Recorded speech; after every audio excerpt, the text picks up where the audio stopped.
আসসালামু আলাইকুম। কুরআন ও হাদিস দ্বারা কুরবানির ওয়াজিব হওয়া প্রমাণিত। মহান আল্লাহ বলেন, তুমি তোমার রবের জন্য নামাজ আদায় করো এবং কুরবানি করো। সূরা কাউসার আয়াত 2।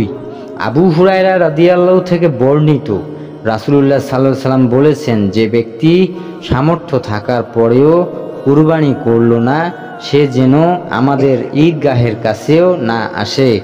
সুনানে ইবনে মাজা হাদিস 2123। ইসলামের ভাষায় সামর্থ্যবান বলতে বোঝায় যার নিসাব পরিমাণ সম্পদ আছে। নিসাবের অর্থ যার 7.5 ভরি স্বর্ণ অথবা 52.5 ভরি রূপা আছে, সেই নিসাব পরিমাণ সম্পদের মালিক।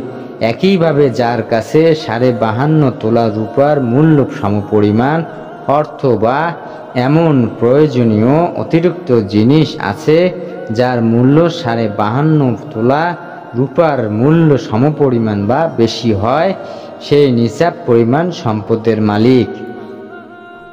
কারো কাছে যদি এই পরিমাণ স্বর্ণ, রৌপ্য বা টাকা পয়সা না থাকে, যেগুলো কোনো একটি পৃথকভাবে নিসাব প্রমাণিত হয়, নিসাব পরিমাণ হয়, কিন্তু প্রয়োজন অতিরিক্ত একাধিক বস্তু মিলে 52.5 তোলা রূপার মূল্য সমপরিমাণ হয়ে যায়, তাহলেও তার উপর কুরবানি করা ওয়াজিব।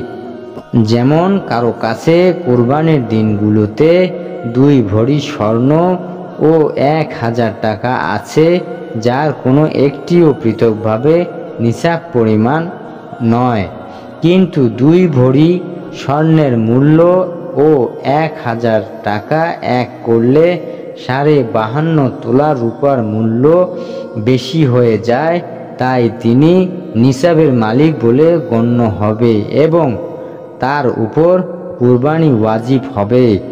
সহজ করে বললে, যার উপর যাকাত ওয়াজিব তার উপর কুরবানি ওয়াজিব। জাযাকাল্লাহু খায়ের।